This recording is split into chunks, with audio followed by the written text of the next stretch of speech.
Howdy, y'all. Well, I started another project. The 1860 Army. This is my Army San Marcos. I decided I wanted to make a conical bullet mold for it. Now, yeah, I could go buy one, you know, try to be historically correct and all that, which doesn't bother me if I'm not or anything. I'm not reenacting or anything like that. But wanted something different than a round ball. So obviously the first thing you need to do is you need to slug your bore and check your cylinders, what size they are. Well, to my surprise, this 1860 Army San Marcos bore diameter was 463. That's like over 10 thousandths oversized. Really surprised me. So then I used some gauge pins to check the cylinder, and the cylinder was 448, and that was right on the edge. Just that wouldn't go in there maybe 1/8 of an inch, and then it was tapered smaller from a probably worn out reamer. So we had to stop and think about it. It's like, well, I'm shooting only 454 round balls now, and if I'm seating this thing in there, there's no telling how small they're getting, because the further in you seat it, the smaller the ball's getting. So I decided that I would kind of go with the standard. I mean, there's nothing, it's not leading the barrel or anything, so maybe black powder doesn't lead a barrel as easy as, you know, smokeless powder does, but there's no leading. I've never had any leading problem. But so anyway, I got looking at it, and obviously you got a 452 and a 454, and then the 457. Now 457 is mainly for the old Army, or Ruger old Armies. You shoot a 457 round ball out of those. So anyway, what I decided to do was ream the cylinders out to 452, and I did put that up on in the mill and reamed them out.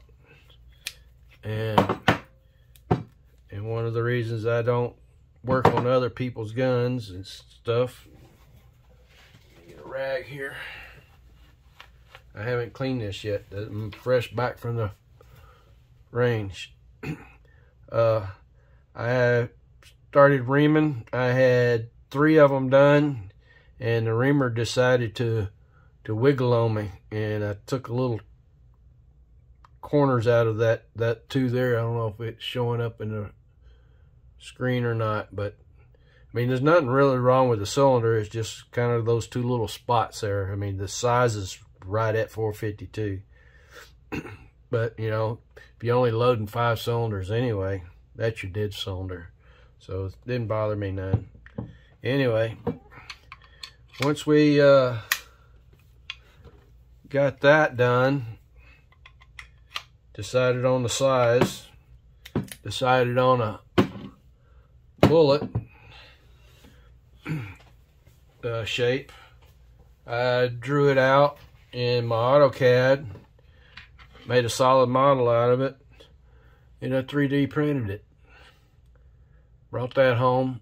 Well, actually, I didn't bring it home. I brought the model home from work and 3D printed it here at the house, and everything worked great. I haven't had a chance to do a little bit of grinding right here yet. It has a little clearance issue, but other than that, worked fine.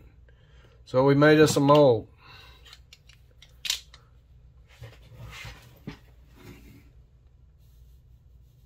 Get it to focus in here.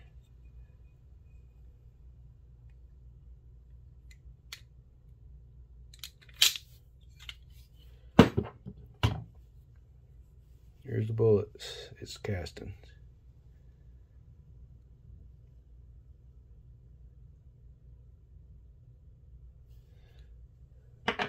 They're 457, 183 grains.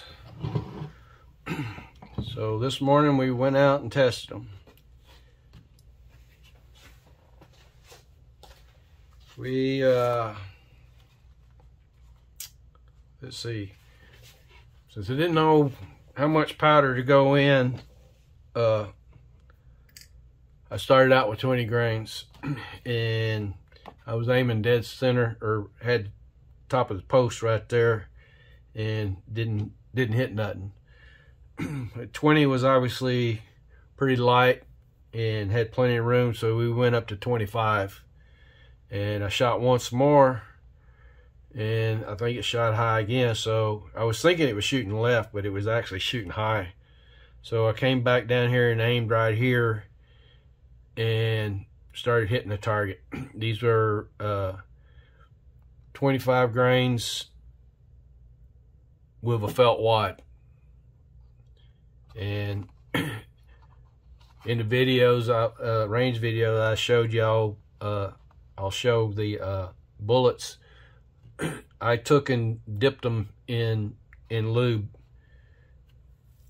just to have some in the grease groove and stuff like that. So we figured out at 25 grains it worked okay, but I ran off and left all my freshly punched out wads.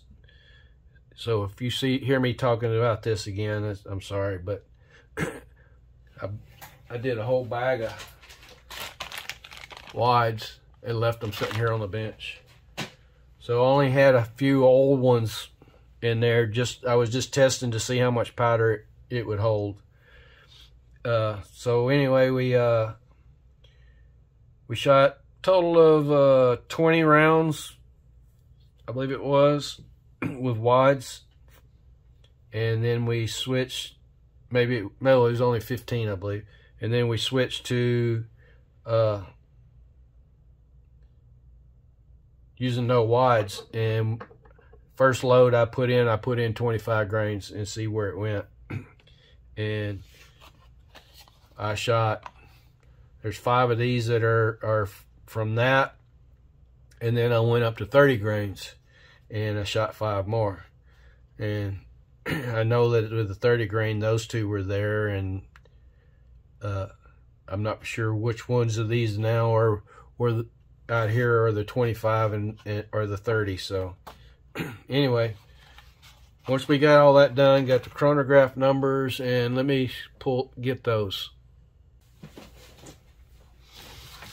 Okay, one shot was not read right, so I had to delete that. So it was only, this is only 4 shots, averaged 709, extreme spread is 68, standard deviation is 69. That's not too bad for black powder to me.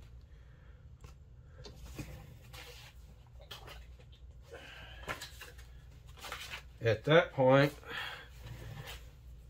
put everything else away, no distractions other than having the camera rolling, and I proceeded to shoot 30 rounds.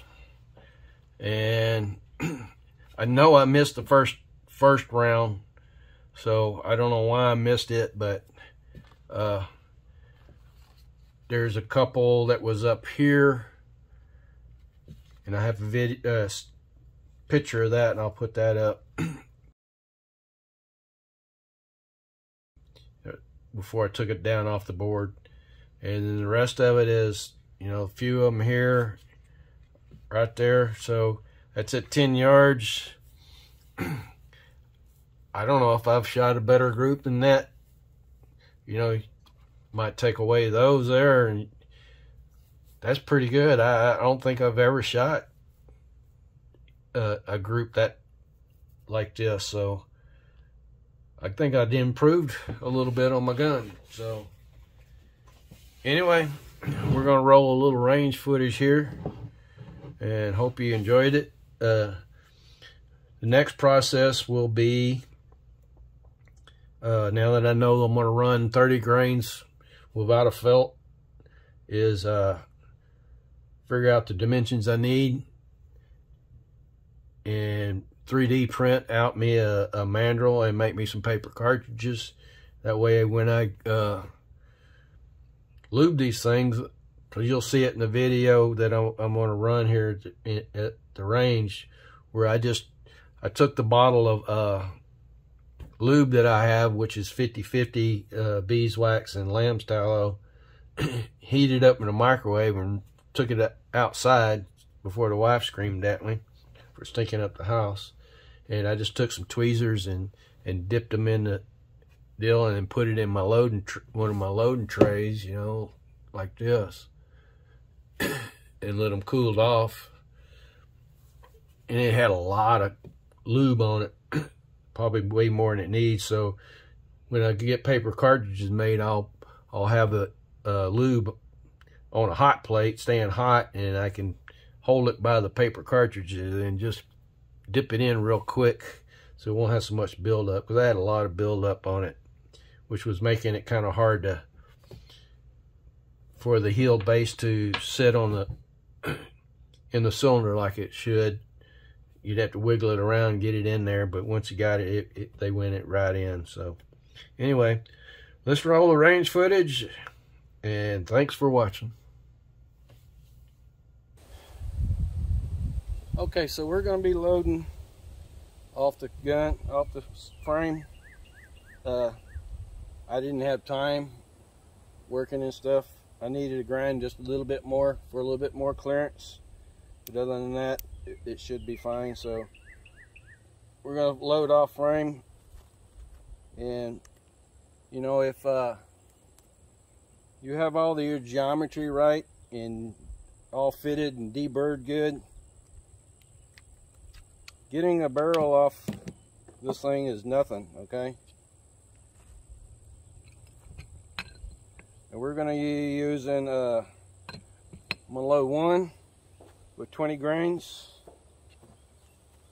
a 2F.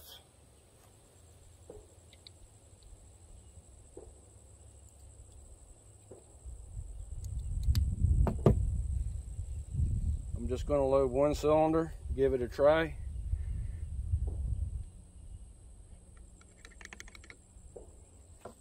Say we're going to use a felt wide. I set out and cut about a couple hundred felt wides yesterday, and they're sitting on my bench at home. Luckily I had some old ones, so at least we're going to be able to determine our powder charge here.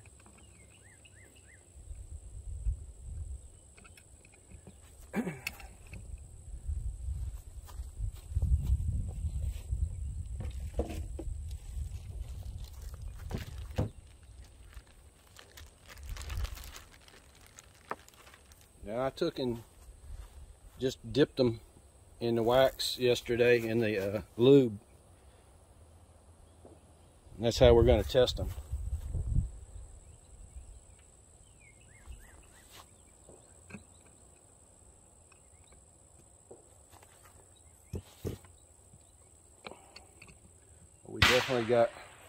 We definitely have room for more powder.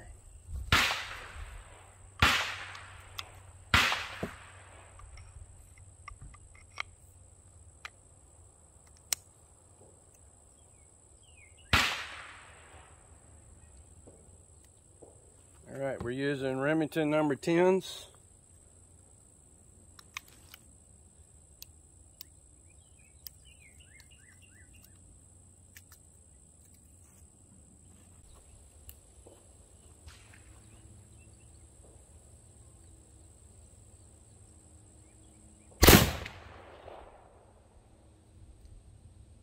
I have no idea where she hit. All right, 25 grains. Let's see. Let's keep that cylinder.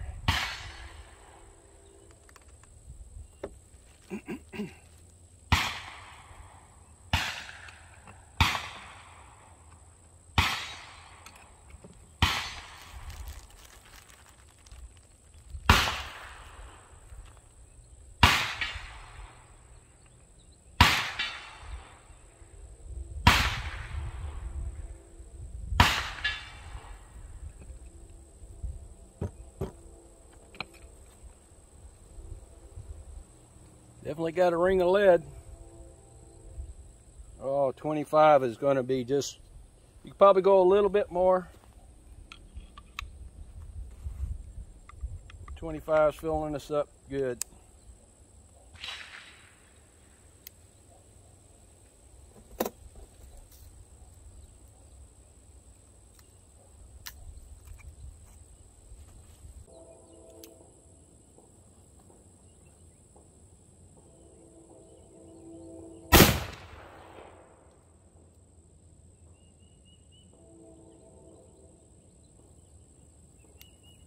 I think she's shooting a little left. We'll load up 25 up, or 5 of them and see what it does.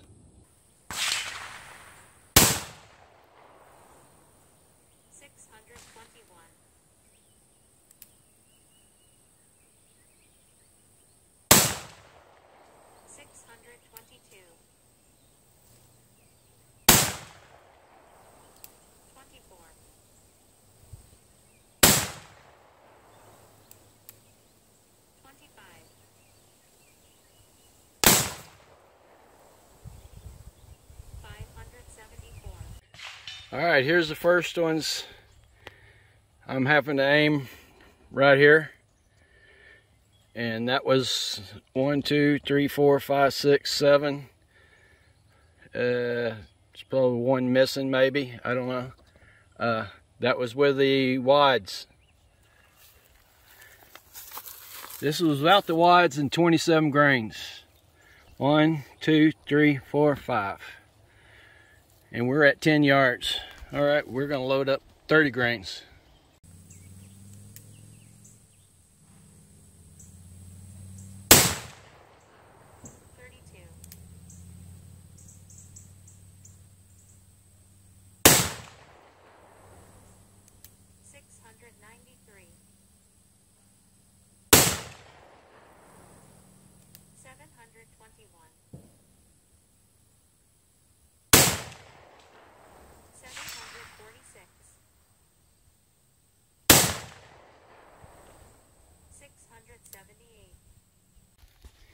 Well, 30 grains. I drilled 2 dead center. I think the rest of them are up here. Maybe one's over here. 2, 2, and 1, something like that. Not bad at 10 yards. I can't shoot anyway, so it's doing pretty good.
Alright, this is the last 5 rounds of 30 rounds on this target. We have 30 grains of 3F Graf & Sons at 10 yards.